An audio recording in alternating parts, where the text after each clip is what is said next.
Rich Eisen addressed the armchair analysts and online critics head-on. Shedeur Sanders just received his opportunity, and the backlash arrived immediately. Eisen responded with a clear, point-by-point case explaining why the criticism misses the mark. If you thought Shedeur's rise was rapid, Eisen's analysis puts it in proper context. Here's what he laid out on air. Already speaking in Cleveland high schools. Weekend after, flying out immediately to get to work. But his character's terrible, right?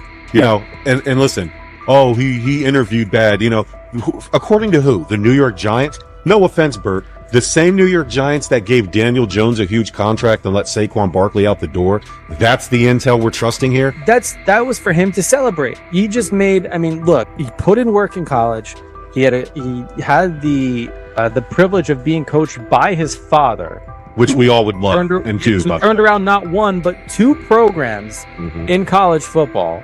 And then literally for any athlete, being drafted at the highest level is a success story in itself. Rich Eisen delivered a direct response to the critics. He addressed the online claims reducing Shedeur Sanders to Deion Sanders' son instead of evaluating him as a quarterback on merit. Eisen challenged those assumptions and refocused the discussion on performance, preparation, and opportunity. Say Kenny Pickett had strained his hamstring.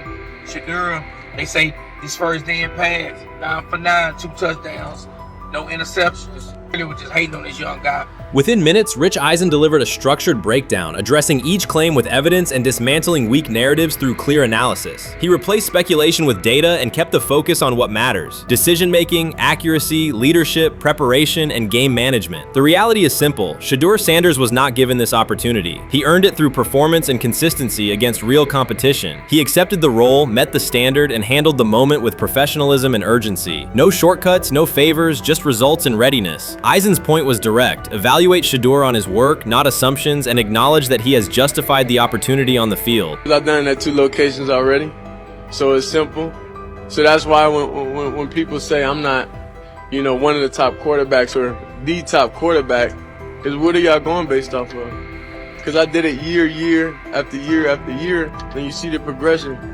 So it's like, obviously it got to be some type of external hate that you have for the family, for the last name, for anything, because I know I proved myself. While many were still debating whether he was NFL ready, Shedeur Sanders stepped onto the practice field and operated like a clear QB1, setting protections, controlling tempo, and executing the plan. The narrative that he is just flash, media attention, or his father's influence does not hold up against his work in installs, progressions, and situational drills. What he showed was composure, efficiency, and command of the offense. He processed quickly, protected the football, and delivered on-time throws, demonstrating preparation and control. I'm a firm believer. If I wanted Shedeur Sanders at 2, at worst at 33, of course I already think that he's better than other quarterbacks. Because that's the type of talent, that's where I would have picked him at.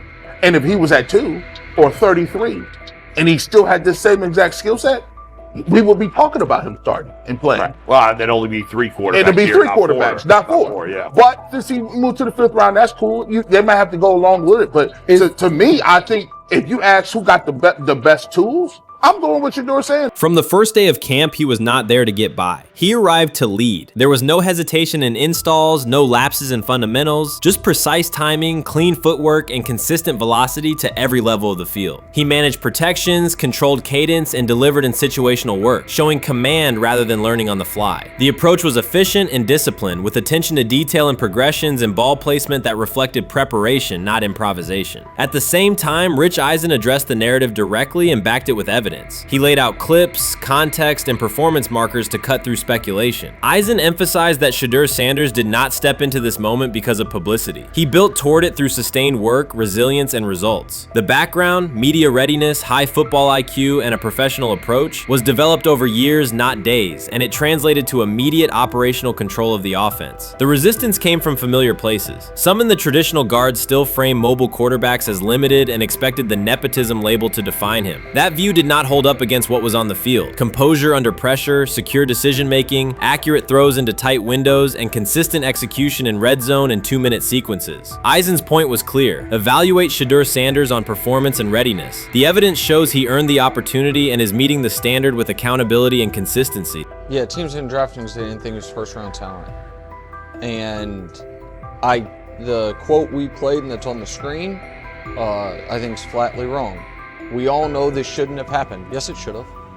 It should have happened because this wasn't. Now, again, teams can be wrong. The league as a whole can be wrong. Hell, the Baltimore Ravens drafted a 25-year-old tight end before they drafted Lamar Jackson in the same draft. The die is not cast on who Shedeur Sanders. He stated it plainly. This is not a celebrity appearance. This is a quarterback with pocket presence, leadership, and decision-making that stands on its own. You either show it or you settle into a backup role. Shedeur Sanders is not auditioning. He is establishing himself as the starter. When the opportunity arrived, whether through injury, trade, or depth chart changes, Shedeur was prepared and delivered. He did not hesitate. He executed the offense and finished drives. As others tried to catch up to what they were seeing, Rich Eisen reinforced the same message he has been repeating: evaluate the work. Camp reports have been consistently positive, but the important shift is how the performance is being received. Casual attendees who came to observe left talking about Shedeur's command and poise. Detailed observers focused on his pre-snap reads, protection checks, and audibles, highlighting the mechanics, timing, and ball placement that support efficient, controlled play. We've got news. Got news about my Cleveland Browns. We've got an oblique problem. Obliques are big deals, especially when it's your quarterback. Now, he might be fourth on the depth chart, but he was number one in the preseason game last week, and he did a great job. 138 yards, 2 touchdowns. Shedeur Sanders has an oblique injury. That is not good. I do not like this. I hate this because I want to see more reps for Shedeur Sanders. Shedeur Sanders, a projected breakout this season, has been sidelined unexpectedly. The Browns coaching staff confirmed an oblique injury significant enough to keep him out of all activity. No reps, no drills, no warm-ups. Concerns are rising about how this may affect his momentum and force adjustments to the team's plan. The focus now is his recovery timeline, the impact on his development, and the next steps for the quarterback depth chart. Browns rookie quarterback Shedeur Sanders injured his oblique during practice today, putting his status in doubt for Saturday's preseason game against the Eagles. He's the latest quarterback on Cleveland's roster who has dealt with a health issue, joining fellow rookie Dillon Gabriel and Kenny Pickett.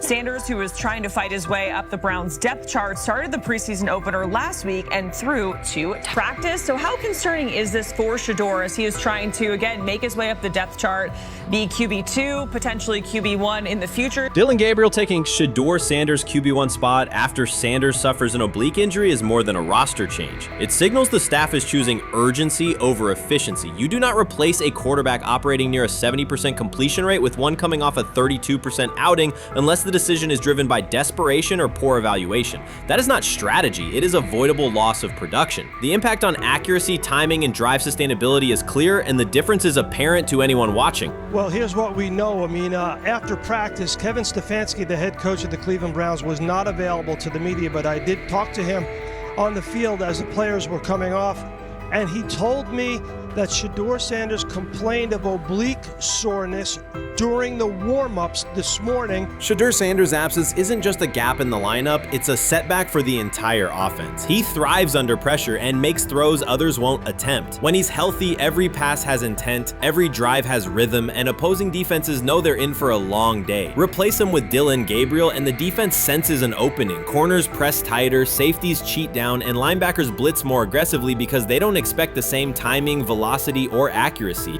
Yes. I mean, yeah, I'm a fan.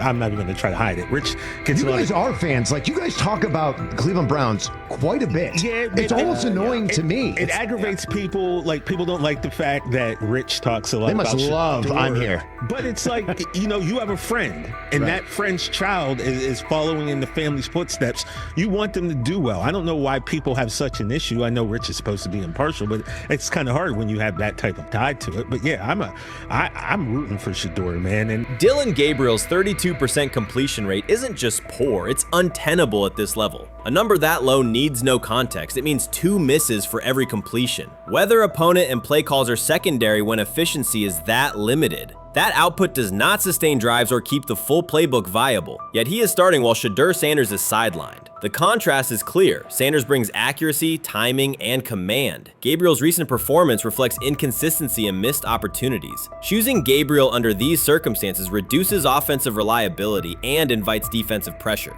It is a decision that sacrifices efficiency and field position. So it'll be interesting to see what happens with Dillon Gabriel, but to the Shedeur Sanders point, it is unfortunate because I thought he was gaining some momentum I know the practice that they had before they left for Philly, Daniel Oyefusi reported that he actually took the most reps of all of the quarterbacks. And that was the first time that had happened. It was the first time that he had went ahead of Dillon Gabriel, practicing with the twos, etc. So, like, coming off that stout performance against the Carolina Panthers, he was gaining momentum. If this were a clean evaluation, there would be no debate. Shedeur Sanders is the clear choice. He's accurate, composed, and consistent with a track record of high-level production. Dillon Gabriel remains a question mark, and not the kind that stresses defense. He's the kind that makes coaches consider leaning on the run to limit risk and protect field position. The reality is that injuries create openings for players who haven't earned them. Gabriel has stepped into QB1 while Sanders is out, but that reflects circumstance, not superiority. We don't know the severity of this oblique injury and whether it will even keep him out of Saturday's game against the Eagles. As for moving up the depth chart, I'm the Browns preseason sideline reporter. I was there Friday night when he burst onto the stage and set the NFL world buzzing. And yes, his demeanor was tremendous. His poise was tremendous.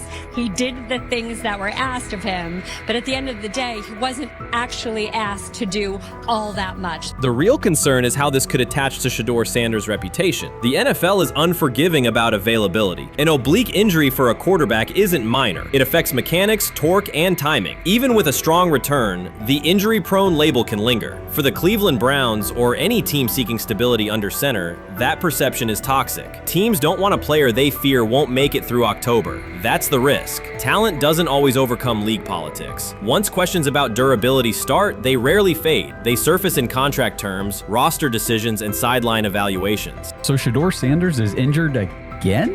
If you were following along on social media today for the Browns' first joint practice in Philadelphia against the Eagles, wow, you were in for a tumultuous ride. I mean, all the reporters, both Browns and Eagles reporters, were pretty much flabbergasted at the fact that Shedeur Sanders was taking 0 team reps during the day, and even Tyler Huntley was getting team reps instead of Shedeur. And then it came out, obviously, everybody's speculating. There's people calling for Kevin's jobs, and before I go any further, I don't blame anybody. Ever. Meanwhile, Dillon Gabriel's numbers should be sidelining him, not elevating him. A 32% completion rate isn't a dip, it's a warning sign that points to issues with field vision, timing, and receiver cohesion. That's the quarterback taking snaps while Shedeur Sanders is out. Put their work side by side and the gap is obvious. Sanders shows consistent placement, timing, and footwork that reflect high-level execution. Gabriel's recent output introduces variability that shrinks the call sheet and stalls drives. You can't claim the priority is winning while starting a quarterback who isn't reliably delivering routine completions. Fans recognize it, receivers lose confidence and tempo when targets are off, the offensive line's urgency fades when protection doesn't translate into productive throws, team belief in the quarterback is fragile, and once it erodes, a season can come apart quickly. We could be looking at, 3/4 of Snoop and maybe 1/4 of Dillon Gabriel. Not really exciting for the fans. Of course, it would be nice to see what Dillon looks like. Did spend third-round capital on him. If you're Dillon Gabriel and you're a rookie, is not going to be you on want to this get team. healed. You want the reps. You want to take these reps. So what do you do to prepare yourself and get ready? Because, man, when rookies get injured, it's like these reps are so valuable. Yeah, sets him back a lot. We do have some video here. Mike Garafolo had some video of Jalen Hurts kind of helping Shedeur use his cart to get off the field here. Shedeur Sanders changes the entire equation. His presence under center keeps defenses honest, keeps teammates engaged, and expands the coaching staff's options. You can call vertical shots, open the playbook, and control the game's tempo. Dillon Gabriel limits that. With him, the playbook narrows, drives stall, and the defense ends up on the field too long trying to compensate. The Cleveland Browns are not in a position to gamble at quarterback. This is a franchise with a difficult history at the position. With Gabriel, the issues are visible from the stands. A 32% completion rate won't jump to 60% with a few extra reps. If anything, it will decline as defenses present looks they would not risk against Shedeur. And that's the core issue. Shedeur Sanders at 80% is still a better quarterback than Dillon Gabriel at his best. That isn't exaggeration, it's the numbers. If Sanders is a 70% passer when healthy, even a drop to 60% keeps him well ahead of where Gabriel is now. Yet the team is rolling with the quarterback who isn't delivering routine completions. Every week Sanders is out, his hold on QB QB1 loosens. That's the hard truth. The longer Gabriel stays in the role, the more coaches cite continuity and chemistry to cover what's happening on the field. Every throw and every drive has to be a statement, not just to win, but to erase any notion that Gabriel is a legitimate alternative. In the NFL, QB1 isn't handed back because you used to be the best option. You have to take it. Started off with some positive news for Shadur, and then it kind of just went left real quick. Shadur got the news early on that if Dillon Gabriel couldn't go, he would get his second straight start in the Saturday preseason game against the Philadelphia Eagles. And then he went on to injure his oblique. For the fans who don't know exactly what part of the body the oblique is at, what that injury is, and how it can impact the quarterback, can you explain to them what is an oblique injury? It's like up in this area, right? Well, you can't see me, but like right up in here, you know, when you go to throw, like obviously that's all that. So the truth is straightforward. The Cleveland Browns, or any team in this situation, aren't going anywhere meaningful with Dillon Gabriel under center. You can frame it as progress and point to selective highlights, but reality will level it out, and by then the season is already slipping. Shadur Sanders is the difference between a team with a path forward and a team playing out the schedule. He reads coverages, delivers on-time throws, and forces defenses to respect every level of the field. Gabriel turns the offense into guesswork. The NFL is built on results, and the results are clear. Gabriel's 32% completion rate functions as a warning sign. It doesn't need context, a clinic, or a film session to explain. It signals inefficiency that stalls drives and compresses the playbook. Yet he has been handed the role Shadur established through precision, composure, and production. That decision undercuts the stated goal of winning. With Sanders, the offense retains structure, rhythm, and threat. With Gabriel, it narrows and exposes the defense to longer stretches on the field. I'm about to unleash about Shedeur Sanders. I just watched what happened to Shedeur Sanders in the Cleveland Browns' third and final preseason game. And I'm outraged, I'm sickened, and I'm saddened by the way Shedeur continues to be treated in the National Football League.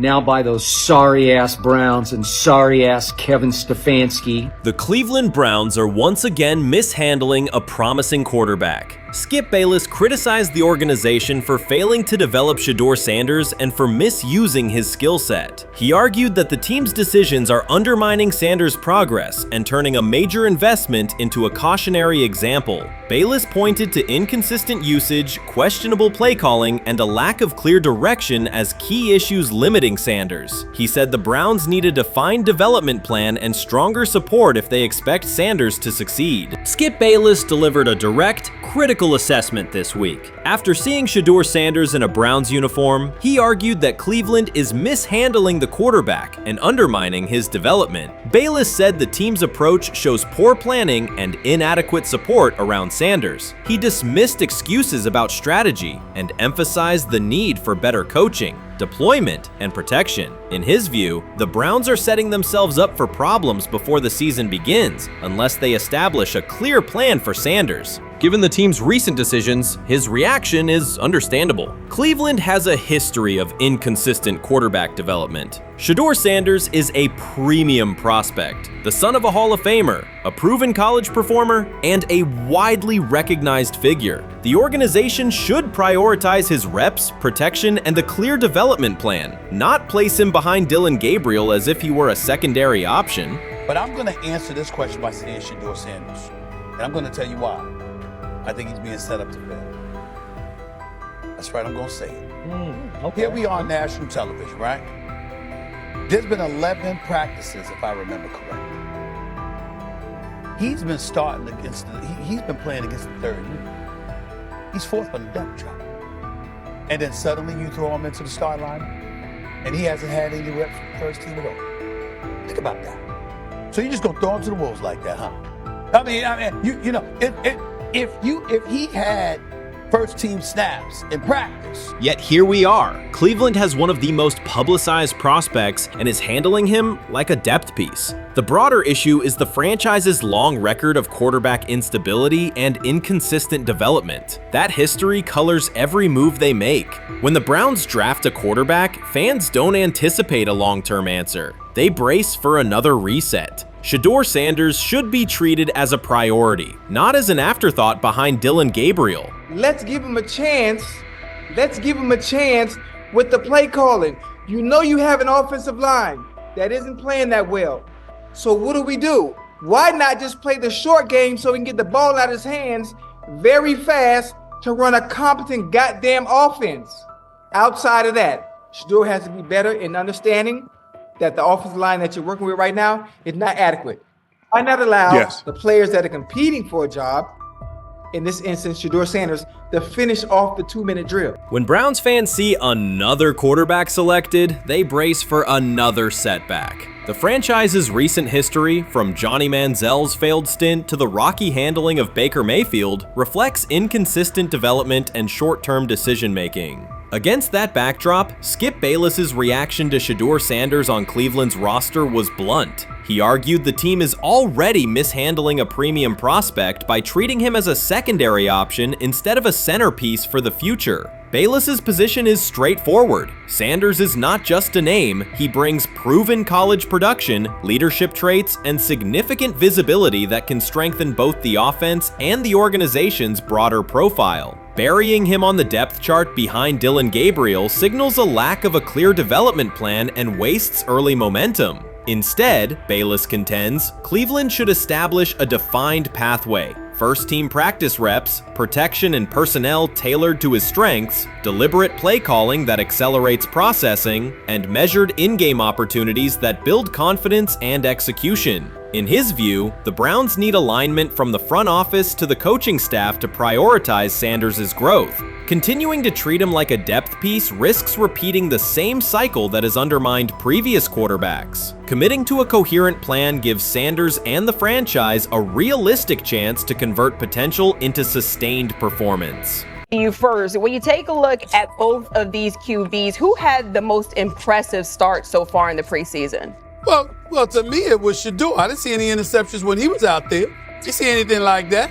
I mean, don't get me wrong. I don't think Dillon Gabriel did a bad job. I was impressed with the brother, but I'm going to go with Shadur. You know, the pressure was on him. The spotlight was on him. Stephen A. Smith didn't just call out Dillon Gabriel. He held him accountable and made him rethink his comments. The moment Dillon Gabriel spoke and went after Shedeur Sanders, it wasn't a minor slip. He crossed the line and stepped directly into Stephen A. Smith's wheelhouse. And Smith answered with a clear, direct response that left no room for misinterpretation. The comparisons were emanating from the media more so than anybody else. And that's what I think, that's exactly who I think he was directing his comments towards. Having said that, Dillon Gabriel, respectfully, it was stupid.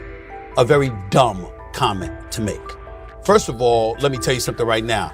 In every walk of life, far beyond the parameters of a football field. This wasn't casual sports commentary, it was a decisive critique. Dillon Gabriel's comments were taken apart by Stephen A. Smith with clear, direct points. Gabriel, a quarterback with solid stats but limited top-level achievements, chose to take a public shot at Shedeur Sanders. Shadur, who has handled sustained media scrutiny and on-field expectations, became the target of an unnecessary criticism. Smith responded by challenging Gabriel's standing to make that claim, and by defending Sanders on the facts. The outcome was clear. Gabriel overreached, and Sanders didn't deserve the hit. Dan Orlovsky would sit up here in comparison to Shedeur Sanders, who did no such thing, and say, hey, thought he looked better. I thought, I got to give him the edge here. I thought it wasn't bad. A pick six and a fumble, and we can get over fumbles. Have you heard anybody say that? I know it's possible. Have you ever heard anybody say, get over? Stephen A. Smith responded immediately. As soon as Dillon Gabriel made his comments about Shedeur Sanders, Smith delivered a clear, point-by-point critique that drew national attention across the NCAA media cycle. Dillon Gabriel has a reputation as a good quarterback, not a dominant one. He can post strong numbers against opponents like Tulsa, but his performance has been inconsistent when the stakes in competition rise to playoff level. Well, those who produce get treated differently than those who don't. What he said echoes the mentality of all of America practically, and most certainly the world, as we see things being globalized more and more every day. It was a stupid, idiotic, immature comment because clearly you were feeling the heat because a lot of people was talking about how Shadur should be QB. Dillon Gabriel is a capable quarterback, but not a standout. Even so, he chose to talk down to Shedeur Sanders, a quarterback who has navigated constant scrutiny and pressure and still represents the future of a program that was struggling before he arrived. The comparison was weak. The criticism was unnecessary. Stephen A. Smith recognized that and dismantled Gabriel's argument with a clear, direct response. How the Browns react to this, how the locker room reacts to this, how Shadur reacts to this, because it was a clear shot at Shadur. But let's say Dillon Gabriel's talking about the media. How could you be a brand new quarterback in the NFL and the first time you get behind a mic after your first game, you throw the media under the bus?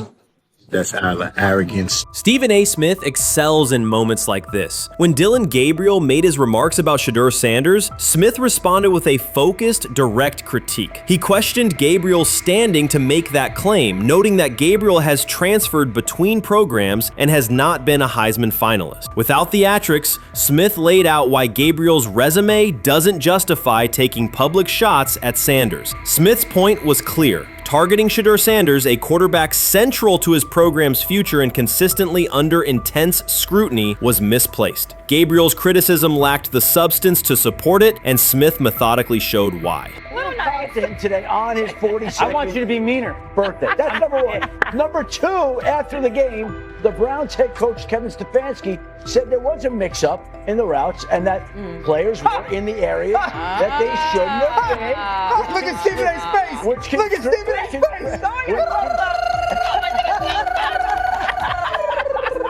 Look at his face. Stephen A. Oh my Lord. The strength of Stephen A. Smith's response was that he didn't just address Gabriel's remarks. He challenged the image around him. Dillon Gabriel often presents himself as an overlooked contender ready to surprise. But the reality is that his profile hasn't commanded broad attention. It's a clear reminder that not every opinion carries equal weight. In defending Shedeur Sanders, Stephen A. was direct and precise. Shadur isn't just a quarterback. He is Deion Sanders' son, which subjects him to scrutiny far beyond anything Gabriel has faced. Even under that pressure, Shadur has maintained his composure, shown confidence, and delivered in key moments that helped revive a program many had written off. Stupidity, all of it. I thought it was a clear shot at Shadur due to the fact that his Oregon coach threw a shot at Coach Prime and Shadur during their meeting at Colorado last year. But you know what? The cream rises to the top. Let's see what happens this week. I see a lot of the media talking about they think it was about the media and not about Shadur. And I think that's a chess move. For Dillon Gabriel to take shots at Shedeur Sanders was a miscalculation. Stephen A. Smith made the mismatch clear. Gabriel's attempt to shame Sanders was unnecessary and counterproductive. You don't target Deion Sanders' son when Deion has turned Colorado into primetime television. It underscored that Dillon Gabriel has often played with a chip on his shoulder because the spotlight hasn't followed him. He has been around long enough to compile numbers but not to earn broad respect. That's why going after Shadur was misguided. Sanders, despite ups and downs, drives headlines. Gabriel's most notable headlines have been his transfers. Stephen A. Smith pressed that point without hesitation, challenging Gabriel's standing and leaving his argument looking like a forced throw that turns into a pick six. You know what? Still needs to thank me a little bit more for that restaurant I treated him and his family to because it was big time. And stop embarrassing me by going places and trying to use coupons. That's how pathetic he is. The point is that a pick six and a fumble is usually considered a bad day. Stephen A. Smith didn't need to raise his voice to make the point. He presented Dillon Gabriel as a player whose talk outpaces his resume and defended Shedeur Sanders with clear comparisons. That's why he called Gabriel out so directly. The comparison wasn't just unfair, it was forced. Now look at Gabriel's record. The numbers are solid and he can win against average defenses, but the resume lacks defining markers. There's no sustained Heisman contention, no late season surge that reshaped the national picture, and no postseason moment that that cements a legacy. The track record reflects steady production, not top-tier impact. That's the gap Smith underscored. Gabriel's criticism of Shedeur Sanders wasn't supported by what he has accomplished, while Sanders continues to carry a program under constant scrutiny. Let's see some of them step up and make some plays out there. Ain't no way. Gabriel Ain't no way. He's not built like that. No way. And this one is picked off and going back the other way. Oh my God, why did he stop playing? Now it's a foot race. And that is that. They told me bust out my AP. Perfect timing. H-shot, we about to get legendary. Shedeur started next game, baby. Shout out Dylan, though, you know what I'm saying? Bro, I love you, my heart. What am I bigger than cheese, bro? You know what I'm saying? But Shedeur got it. Shedeur Sanders is a national brand who draws viewers for both performance and result. Dillon Gabriel's attempt to diminish him read as resentment. And Stephen A. Smith called out the insecurity and lack of awareness directly. Colorado under Deion Sanders is prime time, and Shedeur sits at the center of that spotlight. If Gabriel expected the sports world to agree while he took a shot at Shedeur, he misread the moment. Smith dismantled the argument and questioned the credibility behind it. Gabriel will move on. He'll keep playing, give interviews, and have fans, but this exchange will trail his media profile as a reminder of a misstep. It's a clear example of a resume that doesn't justify taking public aim at a quarterback carrying that level of scrutiny and responsibility. For the Cleveland Browns preseason game today is that the way that some white folks watched Shedeur Sanders last week is the way that some black folks were watching Dillon Gabriel today. And it's not Dillon Gabriel for Dillon Gabriel's sake. Most folks don't have a problem with Dillon Gabriel. It's what he represents, which is the disrespect of a black person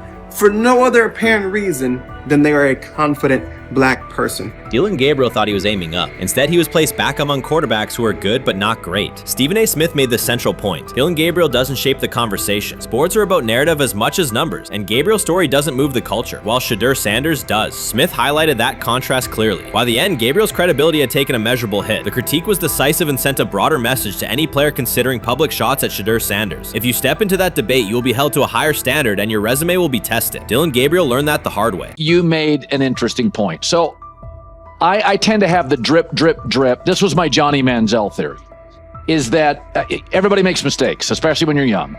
But if I see 2, 3, 4, 5, then you've got a plumbing issue. It's not just you didn't close the faucet. So there's about 6 pieces of video in college where Shadur was a little bit of a brat, whatever. Then there's the legendary cringy draft room. Didn't love that as a B prospect. Then there's back-to-back speeding tickets, both over 90, and a missed arraignment. The NFL is navigating unexpected headlines after a former Browns coach publicly defended Shedeur Sanders in response to reports of multiple speeding tickets. The coach's statement has sparked extensive online debate. Supporters welcome the show of loyalty, while critics question the motive. Sanders now finds himself at the center of an unforeseen controversy, and observers want to know why a Cleveland coach is standing so firmly in his corner. The story is developing rapidly and continues to draw intense attention. When it came out that he got a speeding ticket, I said it's not really that big a deal. I feel very differently about it now. Over 40 miles an hour over the speed limit, less than 2 weeks after you just got a ticket. I don't know if that's entitlement or immaturity. There's got to be some teams that are feeling very good right now that they didn't draft him. Observers are focusing on Shedeur Sanders' recent speeding ticket, treating the violation as a measure of his character and sidelining his athletic, academic, and philanthropic accomplishments. The incident, driving 15 miles per hour over the limit in a borrowed Lamborghini, has drawn sharp criticism. In response, a former Cleveland Browns coach has taken the opportunity to comment, even though the franchise is widely viewed as unstable due to its frequent coaching changes and limited on-field success. By defending Sanders, he presents himself as an authority on discipline and leadership. The statement, coming from an organization seldom praised for stability, has nonetheless attracted considerable attention across the league. You want to defend him a little bit. I thought this was an interesting take.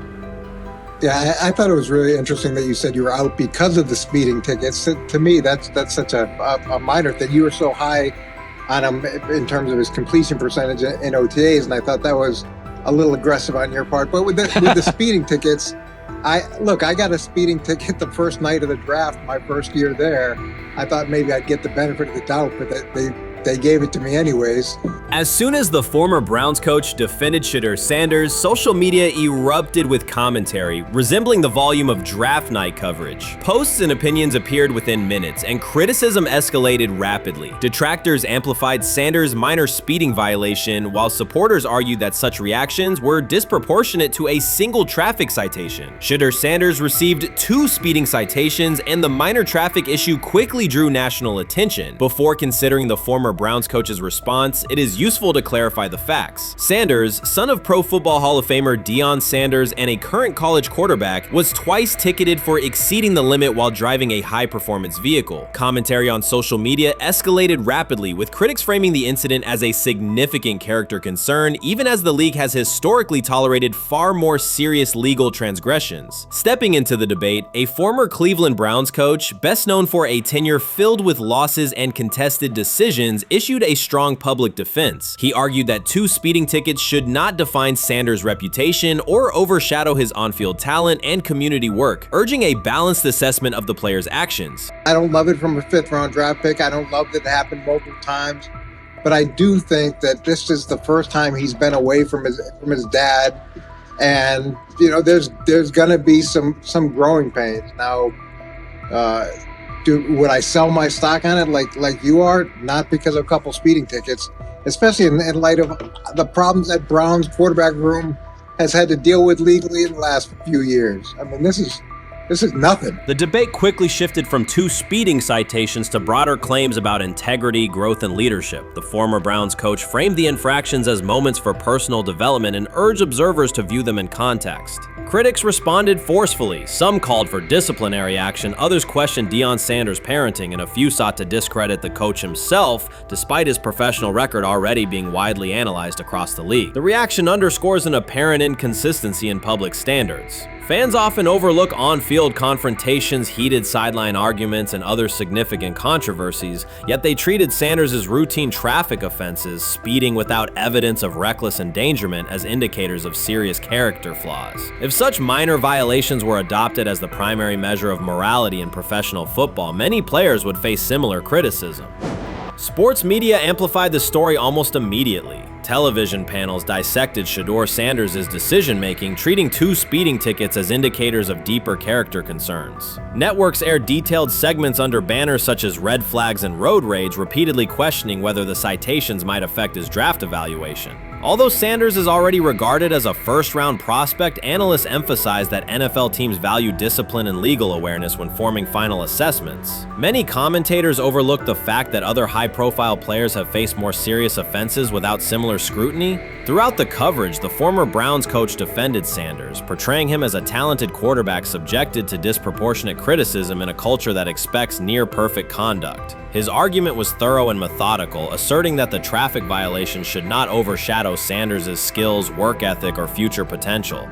Commentators point out that the coach's intervention was not entirely selfless. He recognized the publicity potential. One day he was an overlooked figure from a struggling Browns era, the next he was a trending name across sports media. The discussion quickly expanded beyond Sanders' speeding citations to questions of image management and narrative control. Critics demanded disciplinary measures, public apologies, team sanctions, and formal statements, yet their objections seemed directed less at the traffic infractions themselves and more at Sanders' high profile, confidence, and resistance to traditional expectations. In practical terms, Sanders' brand remains intact. The coach secures renewed relevance, and the episode supplies another headline in the ongoing story of modern football. The next time Sanders is seen in a high-performance car, the debate will likely reignite, focused not on speed limits, but on the broader culture of the league. Meanwhile, new voices continue to join the conversation. Broadcaster Colin Cowherd has already weighed in, offering his own reassessment of the incident and its broader implications. Breaking news, Shedeur Sanders last night was pulled over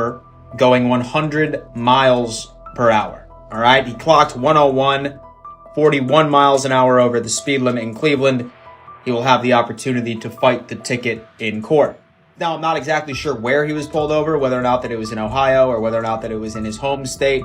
But typically when you're going 40 over, that's flirting with the line of reckless driving.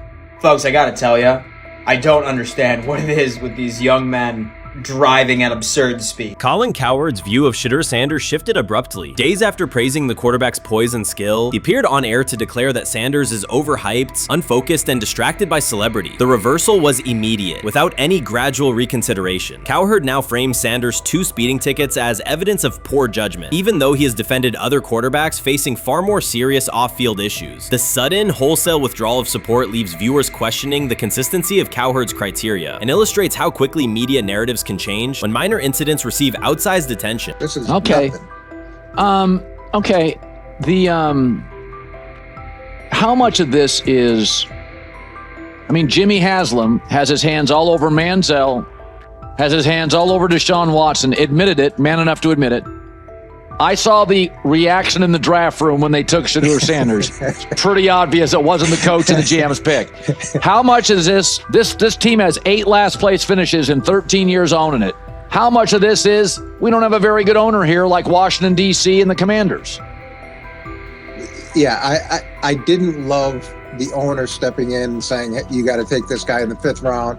And I doubt they'll ever admit to it. While Colin Cowherd urged teams to move on from Shedeur Sanders, former Browns coach Eric Mangini offered a more measured response. Mangini, whose tenure in Cleveland was marked by mixed results, used his platform to provide context rather than condemnation. Instead of sensationalizing the speeding violations, he encouraged viewers to consider Sanders' circumstances. A 21-year-old quarterback whose life is scrutinized both on and off the field. Mangini acknowledged that the tickets were mistakes, but emphasized that they do not by themselves define Sanders' character or future. He noted the extraordinary attention athletes received today, combining the responsibilities of quarterback, public figure, and social media presence. Under such pressure, missteps are magnified, and criticism multiplies quickly. Mangini concluded that any evaluation of Sanders should weigh the totality of his behavior, performance, and growth, rather than isolate 2 traffic citations as decisive evidence of poor judgment. They have never loathed college football itself. They have resisted the people determined to reshape it. When Deion Sanders, black, direct, unapologetic, walks into a room of power brokers and speaks with authority instead of deference, critics recoil. During his playing days, they complained about celebrations and gold chains. Now that he is a head coach, mentor, and father, they label him something more polite, but just as dismissive, a problem. At Big 12 Media Days, Sanders addressed the accelerating chaos of the name, image, likeness market. He said college football needs a salary cap, not to hobble players, but to impose order on a system that showers unproven freshmen with 7-figure promises while the rest of a roster hunts for scraps. He called the situation unsustainable. Within hours, ESPN commentator Paul Feinbaum branded him a hypocrite, arguing that Sanders profited from NIL at Jackson State and now wants rules only because his most marketable athletes have moved on. The accusation spread quickly because it fit a comfortable storyline. Outspoken black coach gains from change, then protests when the advantage disappears. That framing ignores context. Sanders never criticized players earning money. At Jackson State, he urged corporate sponsors to partner with athletes who had been invisible to major brands for decades. What he wants now is stability, standardized guidelines, basic financial literacy, and roster balance that prevents locker rooms from fracturing over uneven payouts. When other coaches, Nick Saban, Dabo Swinney, Lane Kiffin, voiced similar concerns, they were praised for foresight. When Sanders spoke,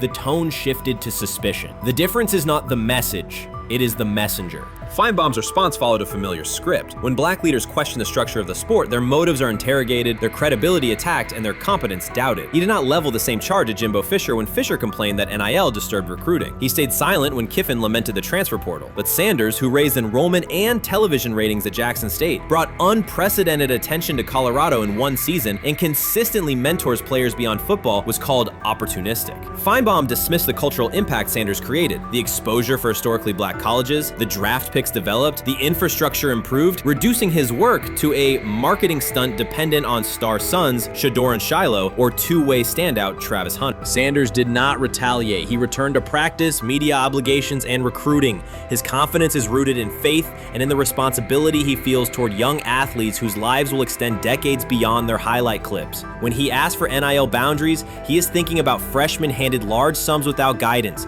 families unprepared for sudden wealth, and programs that abandon kids once production stalls. He has watched that cycle from the inside. He wants protections, not restrictions. Critics predicted Colorado would fade once Shedeur and Hunter leave. Instead, Sanders signed blue-chip quarterback G.J. Lewis and a wave of transfers eager to join a program that values personal growth as much as on-field wins. Recruits see a coach who challenges the status quo, who places black culture at the program's center without apology, and who will remain visible when social media buzz cools. They recognize that Sanders does not chase attention, attention follows his results. Media outlets reduced the upcoming Buffalo season to a win total prop. 6 victories, give or take. Sanders is playing a longer game. He wants to show young athletes, especially black athletes, that they can lead authentically, speak with conviction, and refuse to shrink for access. Success measured only by the scoreboard misses the point. If Sanders builds men who graduate with financial literacy, self-confidence, and community awareness, he will consider the mission successful, even if Colorado finishes with 5 wins instead of 10. None of that registers with commentators invested in an older hierarchy. For them, leadership should remain predictable, reserved posture, muted tone, minimal cultural expression. Sanders contradicts that image. The possibility that his methods could spread to other coaches, to other programs, threatens a model that has kept decision-making and revenue streams concentrated for generations. So the debate is not about hypocrisy or payroll ceilings. It is about control of the narrative and who is deemed qualified to write it. Sanders refuses to surrender that authority. He knows order is necessary. He also knows whose voices have been ignored whenever real reform is discussed. By speaking plainly, he forces television panels, athletic directors, and conference commissioners to confront issues they would rather defer: financial education, equitable resource distribution, and consistent national standards. Whether Colorado exceeds betting lines this fall will not change the trajectory Sanders has already set. He made Boulder relevant, energized recruiting beyond traditional power corridors, and broadened college football's cultural reach. That influence will persist long after social media debates cool. If his call for NIL structure eventually becomes policy, as the NCAA and Congress now contemplate, Feinbaum's soundbite will fade while Sanders' imprint endures. In the end, accusations of hypocrisy say more about the accuser than the coach. Sanders has remained consistent: empower athletes, hold adults accountable, and inject stability before unchecked money corrodes the locker room. The people who stand to lose clout in that environment prefer the chaos they can manipulate. Sanders prefers a system that nurtures the players who make the sport worth watching. His advocacy is rooted in experience, not self-interest, and his critics will have to decide whether to engage with that reality or keep shouting from the sidelines.